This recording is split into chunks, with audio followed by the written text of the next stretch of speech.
주의 이름으로 축복합니다. 평범한 날들의 소중함이라는 그런 글이 있습니다. 감사함이라는 책 안에 삽입된 전광 목사의 그런 짧은 글입니다. 평범한 날들의 소중함. 그 책의 그 내용이 어떤 내용이냐면 한 시골 교회를 목회하던 목사님이 계셨습니다. 시골 교회다 보니까 그렇게 많은 일들이 있지 않습니다. 늘상 똑같이 새벽 기도 드리고 수요 예배하고 주일 예배하고 늘 설교 준비하고 어쩌다가 신방 있으면 신방 가고 성도들 돌보고 그런 늘 같은 생활을 했다라는 겁니다. 똑같은 생활. 그러자 이 목사님이 1년이 가도 2년이 가도 10년이 가도 늘 똑같은 시골 목회의 매너리즘에 빠진 겁니다. 늘 다람쥐 쳇바퀴 도는 그 생활이 지겹고 따분하고 뭔가 좀 즐거운 일이 없을까? 재밌는 일이 없을까? 그런 마음속에 하루하루를 실증을 느끼고 있었습니다. 그러다가 하나님 앞에 기도하는데, 하나님, 이 시골 목회 생활이 너무 지겹고 따분합니다. 실증이 납니다. 나도 뭔가 색다르고 변화 있는 생활을 하고 싶습니다. 내 목회에도 뭔가 좀 스펙타클한 그런 일들이 일어나기를 바랍니다. 그렇게 무심코 기도를 했답니다. 그렇게 기도하고 시간이 지났는데 어떤 일이 있었냐면 한 교회 한 성도님이 목사님께 개를 한 마리 선물한 겁니다. 진돗개를 선물해서 근데 이게 늘 다람쥐 쳇바퀴처럼 따분한 목회 생활이었는데 개가 한 마리 딱 생기니까 이 목사님이 아이고 이것도 재밌는 겁니다. 개 먹이 주고 운동시키고 산책시키고 막 그냥 개 한 마리 키우면서 그냥 이것도 재밌는 것다 하면서 이 목회를 그나마 재밌게 했습니다. 그런데 이제 시간이 지나고 그 진돗개가 또 새끼도 놓고 예쁜 새끼를 낳았는데 강아지 3마리를 낳았답니다. 너무 또 그것도 즐겁고 기쁘고 목회에 참 나름대로 보람을 느꼈다는 거죠. 그렇게 보람을 느끼고 있는데 하루는 토요일 밤입니다. 토요일 밤에 주일을 지내기 위해서 토요일 밤에 조금 일찍 잠자리에 들었습니다. 자려고 하는데 그때부터 그 진돗개가 짖기를 시작합니다. 막 낑낑거리고 짖고 펄떡펄떡 날뛰고 어미 진돗개가 짖으니까 강아지 3마리도 계속 깽깽거리면서 잠을 안 자는 겁니다. 목사님이 나와봤습니다. 나와보니까 이유는 모르는 개가 막 그렇게 짖고 있고 밤이 늦으니까 이 동물병원에 전화해서 수의사한테 무슨 일이냐고 진찰을 와달라고 말하고 싶은데 시간이 너무 늦어서 전화도 할 수 없고 먹을 것도 주고 달래주고 쓰다듬어 주고 막 회초리로 때려보기도 하고 말을 안 듣는 겁니다. 밤새도록 짖고 끙끙거리고 앓고 강아지든 강아지대로 막 소리 지르고 난리를 치는 겁니다. 이 목사님이 밤을 꼬박 새었습니다. 새벽까지 개 때문에 잠을 못 잤다는 겁니다. 그리고 그날 아침에 일어나가지고 수의사에 전화해가지고 막 수의사 선생님 빨리 오셔서 내가 지금 야 때문에 잠을 못 잤습니다. 그래서 수의사가 왔습니다. 진찰을 하니까 개가 소화불량이 걸렸다는 겁니다. 말 그대로 체했다는 거죠. 그래가지고 주사를 주고 치료를 하니까 개가 금방 괜찮아졌습니다. 그렇게 밤새도록 오전까지 아침까지 그렇게 하고 나니까 이제 주일 설교를 하러 가야 됩니다. 주일입니다. 목사님이 강단에 섰습니다. 머릿속에는 온통 개 짖는 소리밖에 안 들립니다. 설교를 어떻게 하는지 모르고 그날은 죽을 썼겠죠 하고 집에 돌아오니까 녹초가 됐습니다. 방에 앉으니까 녹초가 돼가지고 정말 숟가락 들 힘도 없더라는 겁니다. 밤은 꼬박 샜죠. 개 때문에 신경을 썼죠. 신경을 썼는데 주일날 설교를 했는데 어떻게 했는지도 모르겠고 설교를 뭐 했는지도 모르겠고 집에 와갖고 앉아있기는 있는데 정신이 하나도 없는 겁니다. 그리고 이제 그날 밤에 너무 피곤하니까 잠을 자고 이렇게 있는데 밤에 하나님께서 은혜를 주시더랍니다. 그게 뭐냐? 지루한 일상과 평범한 날의 연속이었지만 그게 하나님의 은혜였다. 정말 다람쥐 쳇바퀴처럼 똑같이 돌아가는 하루하루의 삶이었지만 그게 하나님의 은혜였다. 매일처럼 이렇게 개가 짖고 뭔가 특별한 일이 생긴다면 정말 죽을 것만 같더라는 겁니다. 그래서 쓴 글이 평범한 날의 소중함, 그런 글이었습니다. 혹시 여러분들에게 주어진 하루하루의 평범한 일상을 하나님의 은혜다, 그렇게 생각해 보신 적이 있으십니까? 아무런 사고 없이, 특별한 어려움 없이 그저 일상에게 일어난 평범한 일들을 하루하루 지나고 그저 여러분의 가정 속에 아침 먹고 점심 먹고 저녁 식사하고 그렇게 하루하루 살아갈 수 있는 모든 것이 하나님의 은혜였다. 오늘 저희 교회는 맥추감사 주일로 지킵니다. 맥추절은 오순절과 칠칠절로 불리는 절기로 밀과 보리를 수확하고 하나님 앞에 감사하는 절기입니다. 늘 보면요, 이렇게 좀 부정적인 분들은 목사님 요즘 보리 농사도 안 짓는데 무슨 맥추감사절을 지킵니까? 그냥 추수감사절 한 번에 뭉뚱그리로 한 번에 갑시다, 그런 분 계시거든요. 맥추절은 그런 보리 밀 추수의 의미보다는 반년을 지켜주신 하나님께 감사합니다라는 그러한 절기입니다. 우리는 하나님의 은혜로 측량할 수 없는 은혜와 사랑으로 이 순간순간을 살아갑니다. 내가 살아있는 것이 감사한 거고, 지금 내가 예배할 수 있는 것이 감사한 거고, 내가 오늘 주님의 자녀 된 것이 감사한 거고, 아멘 하시는 분만 그러한 은혜가 있길 원합니다. 이만한 건강 주심에 감사한 거고, 이만한 삶의 형편 주신 것에 감사하는 것입니다. 그런 감사한 삶 가운데 하나님께서는 우리에게 더 많은 감사를 주실 줄로 믿습니다. 그래서 시편 기자는 시편 119편 62절 말씀에 내가 주의 의로운 규례들로 말미암아 밤중에 일어나 주께 감사하리다. 잠자다가 일어나가지고 하나님의 은혜가 감사합니다. 혹시 그런 감사를 느껴보신 적이 있습니까? 잘 자는 것도 은혜입니다. 잘 일어나는 것도 은혜입니다. 간밤에 자다가 신랑이 코 고는 소리에 깜짝 놀랐겠지만 그것 보고 하나님, 코 고는 남편이 있음에 감사합니다. 자다가 일나서도 감사할 수 있는 은혜, 그것이 정말 큰 감사라고 생각을 합니다. 성경을 보면요, 감사라는 단어가 나오면 그 감사라는 단어 뒤에 반드시 따라오는 단어가 있습니다. 바로 복이라는 단어와 기쁨이라는 단어입니다. 감사하라, 그럼 내가 너희에게 복을 주겠다. 감사하라, 그리하면 너희 삶에 기쁨이 넘치게 하겠다. 감사라는 단어는요, 복과 기쁨이라는 단어와 짝을 이루는 그러한 단어입니다. 오늘 시편, 오늘 118편을 기록한 다윗이 그랬습니다. 다윗의 삶을 보면은 정말 다윗이 기록한 시편 말씀을 보면은 가장 많이 나오는 단어가 감사 찬양이라는 단어입니다. 감사하라, 감사하라, 주님을 찬양합니다, 찬양합니다, 그러한 단어입니다. 그랬기 때문에 감사와 찬양이 넘쳐나는 다윗을 하나님은 가장 사랑하셨습니다. 여러분의 삶 가운데도 다윗처럼 감사와 찬양이 넘친다면 주께서 여러분들을 반드시 사랑하여 주실 줄로 믿습니다. 오늘 본문도 하나님을 향한 다윗의 감사의 고백입니다. 하나님께서 다윗을 보면서 그렇게 기뻐하며 감사하는 다윗을 사랑하셨고 다윗의 인생에 복을 주셨습니다. 하나님께서도 반드시 우리가 그렇게 감사하며 나간다면 다윗과 같은 복, 다윗과 같은 기쁨, 다윗과 같은 건강 형통의 복, 하나님의 사랑하심의 복이 여러분들에게도 임할 줄로 믿습니다. 그러나 감사하지 못한다면요, 감사하지 못한다면 바로 반대가 됩니다. 어떤 일이 있느냐, 나는 나름대로 열심히 노력하고 나는 최선을 다하고 머리가 나쁜 것도 아닙니다. 많이 못 배운 것도 아닙니다. 게으른 것도 아닙니다. 열심히 안 하는 것도 아닙니다. 그러나 최선을 다하고 열심히 살면서도 불평불만하는 인생 가운데는 하나님의 복이 임하지 않습니다. 기쁨이 임하지 않습니다. 열심히 노력하고 열심히 살아도 삶의 여유가 생기지 않습니다. 평안이 생기지 않습니다. 왜? 불평불만이 있기 때문입니다.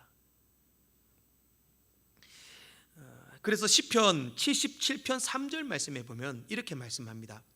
내가 하나님을 기억하고 불안하여 근심하니 내 심령이 상하는도다.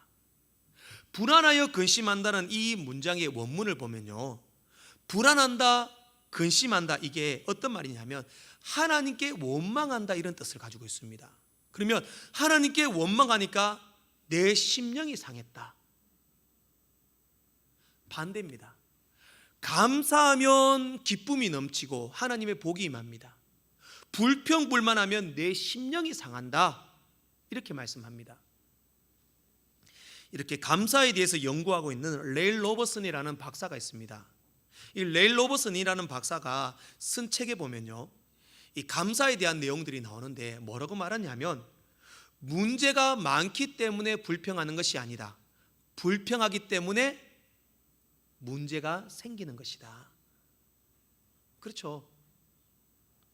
우리 삶에 일어나는 문제는요, 문제가 생겨서 불평하는 것이 아니라 내가 불평하기 때문에 문제가 생기는 겁니다.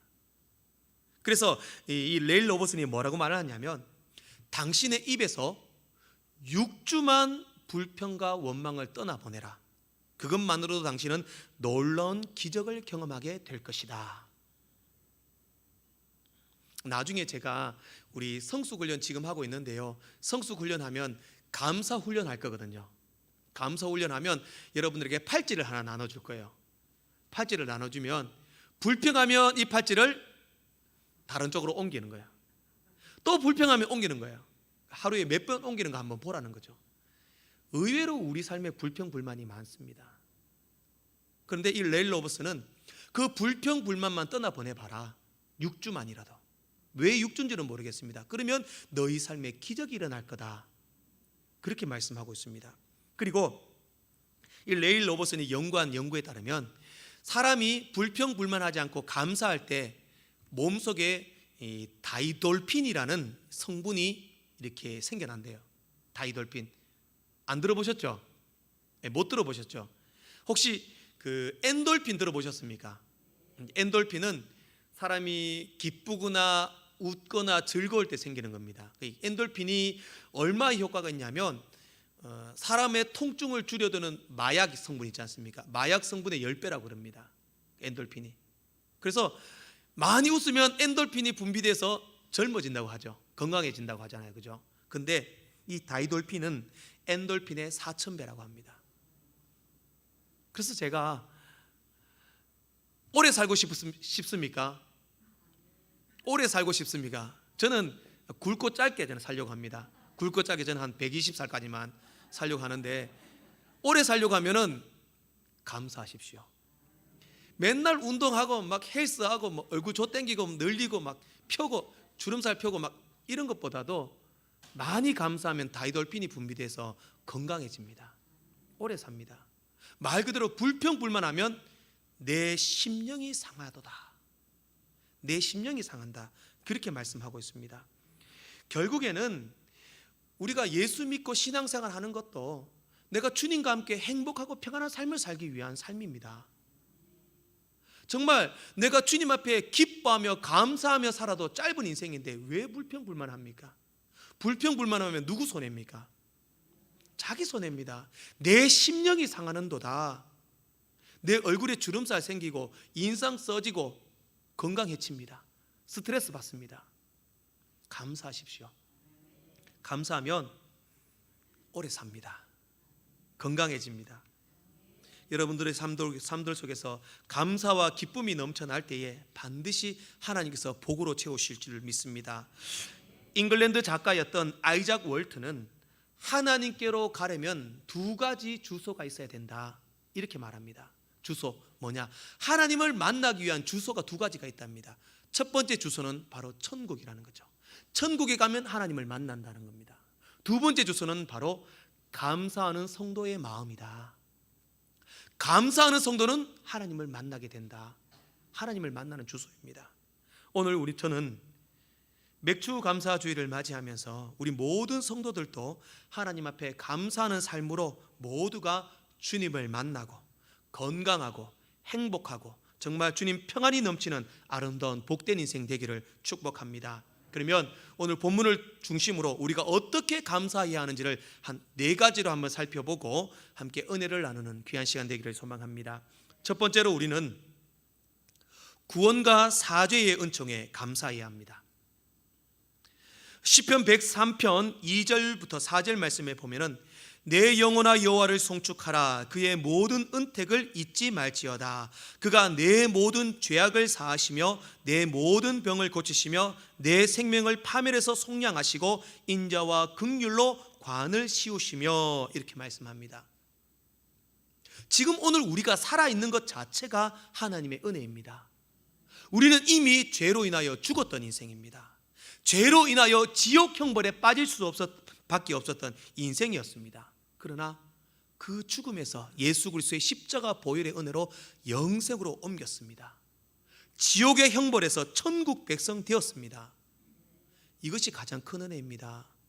그것만 생각해도 우리는 감사할 수 있다라는 겁니다. 오늘 본문에 다윗도 21절 말씀에 이렇게 고백합니다. 주께서 내게 응답하시고 나의 구원이 되셨으니 내가 주께 감사하리이다. 나의 구원이 되신 주님 감사합니다.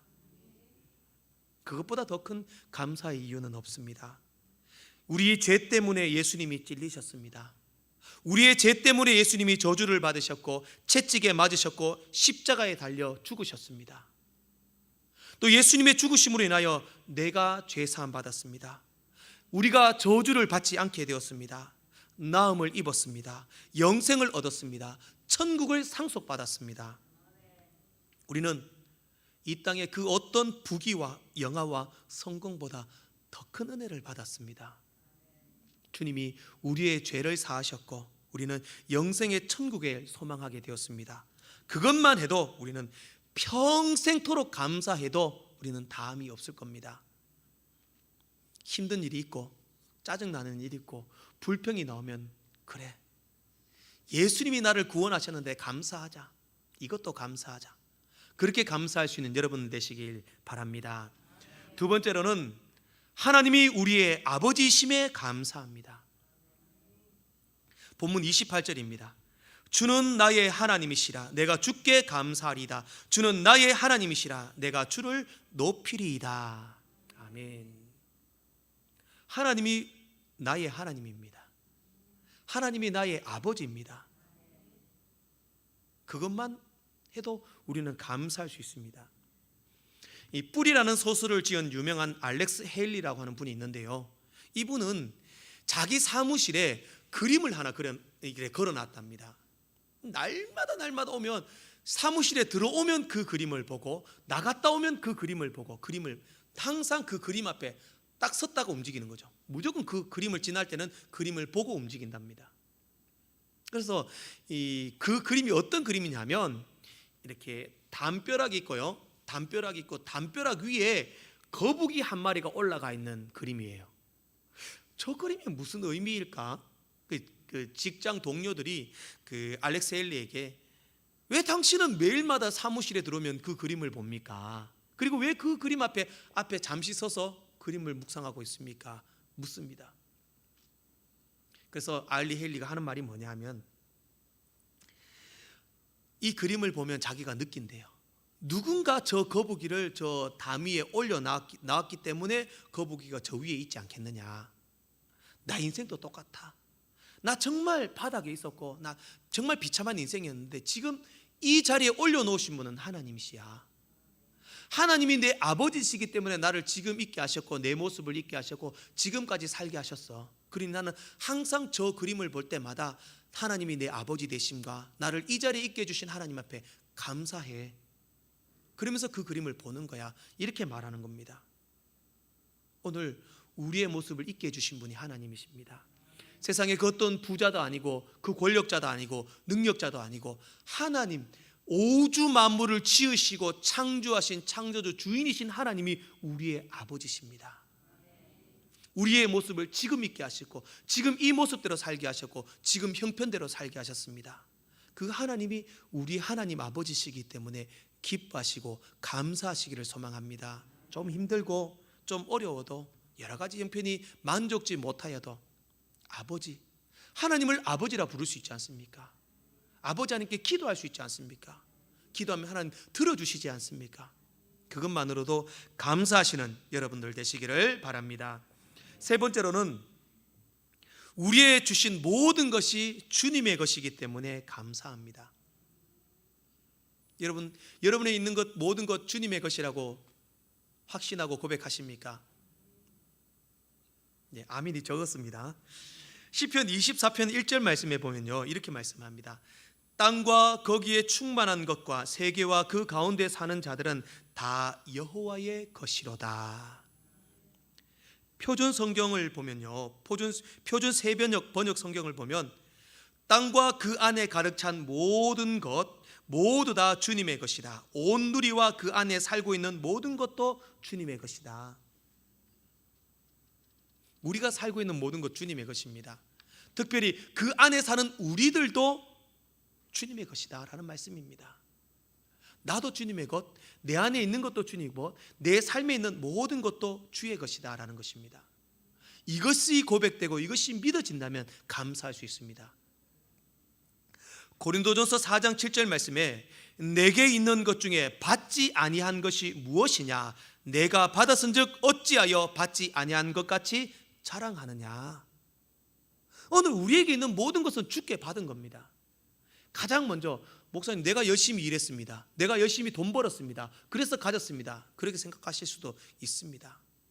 주께서 우리에게 생명 주셨기 때문에, 건강 주셨기 때문에, 일할 수 있는 형편과 환경을 주셨기 때문에, 돈을 벌 수 있는 여건을 주셨기 때문에 우리가 이렇게 살고 있는 겁니다.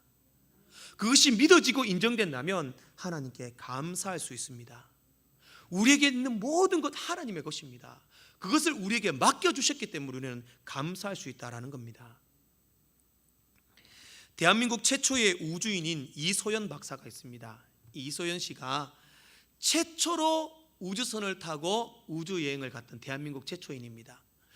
이 여자가 YWCA에서 자랑스러운 여성이라는 그런 상을 받으면서 수상소감을 이야기했는데요, 수상소감을 이렇게 말합니다.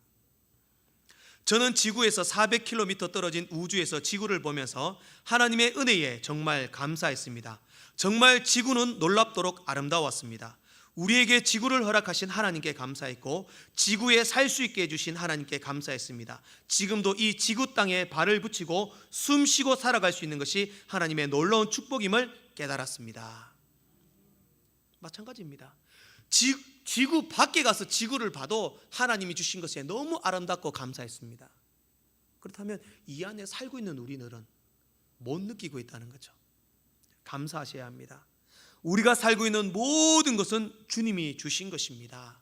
이 지구도 우리가 밟고 있는 땅도 천지 만물을 창조하신 하나님께서 주셨기 때문에 감사할 수 있다는 겁니다.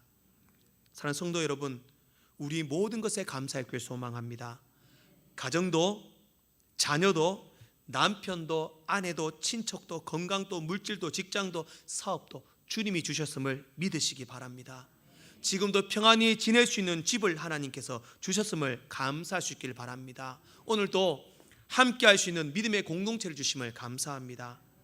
좋은 교회 주심을 감사하고, 좋은 목사 주심도 감사하고, 하나님께서 좋은 교회 예배당 주심도 감사하고, 좋은 성도 안에서 누리게 하심도 감사할 수 있는 여러분들 되시기를 축복합니다.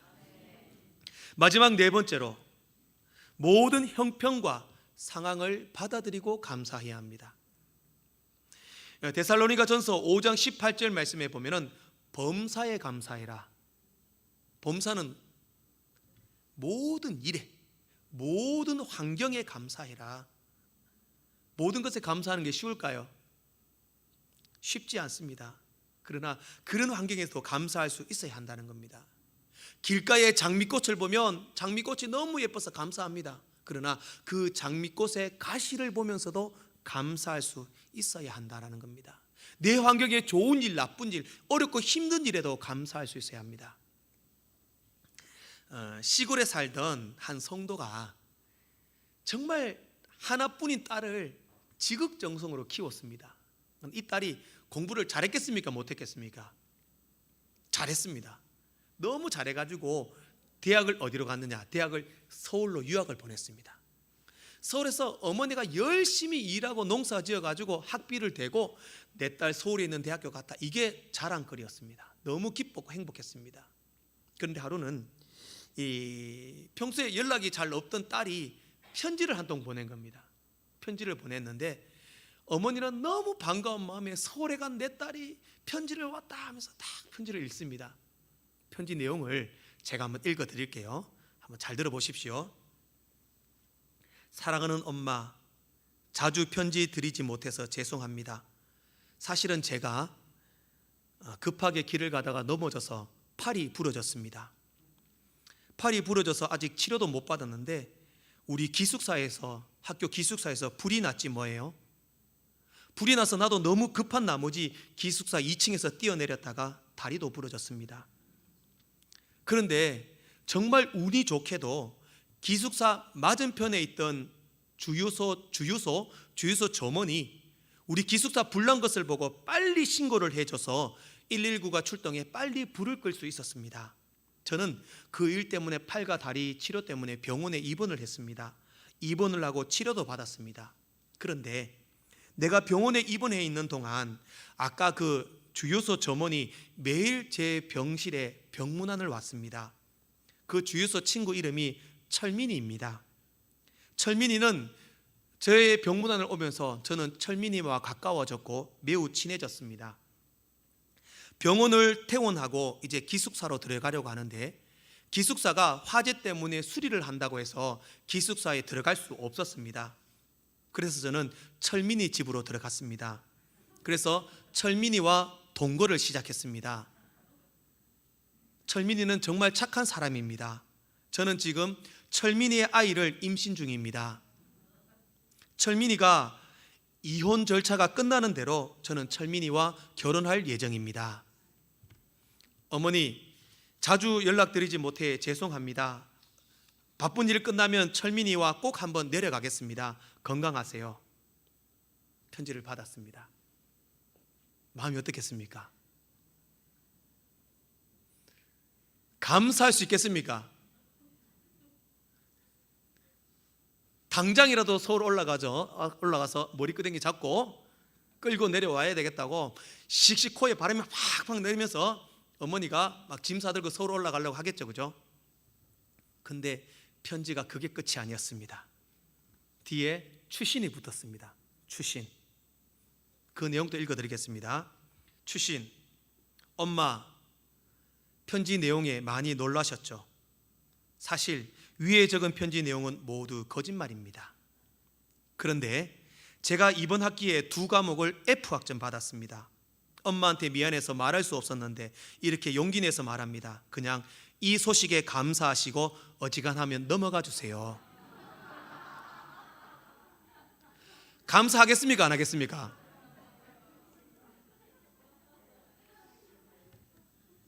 감사하겠죠. 꼴랑 2과목 F 받았으니까 앞에 내용이 아니니까 이 딸이 요거 F 받는 거 엄마한테 안 혼나려고 앞에는 그렇게 심각한 얘기 써놓고 엄마가 열받게 해놨다가 그게 아니고 2과목 F 받았어요. 엄마가 어떨까요? 휴, 한숨이 절로 나겠죠. 아이고 하나님 감사합니다. F학점 2개 받았지만 아이고 감사합니다. 결국 우리가 문제를 어떤 자세로 보느냐, 그게 문제입니다. 결국 공부 좀 못하면 어떻습니까? 그죠? 뭐 팔 부르고 다리 부르고 유부남 만나가 결혼한다 하고 애 베고 그런 거 아니면 안 괜찮습니까? 그죠? 공부 좀 못해도 좋습니다. 그래도 건강하게 있으니 감사하고, 남편, 자녀들 여러 가지 마음에 맞지 않아도 여러 가지 주신 형편과 상황 가운데 감사하는 겁니다. 그렇게 감사한다면 우리 속에 불평불만하면 내 심령이 상하고 내 영혼이 힘들고 스트레스 받고 어렵습니다. 그런 여러 가지 조건 속에서 하나님 그래도 감사합니다. 그래도 감사합니다. 그래도 감사합니다.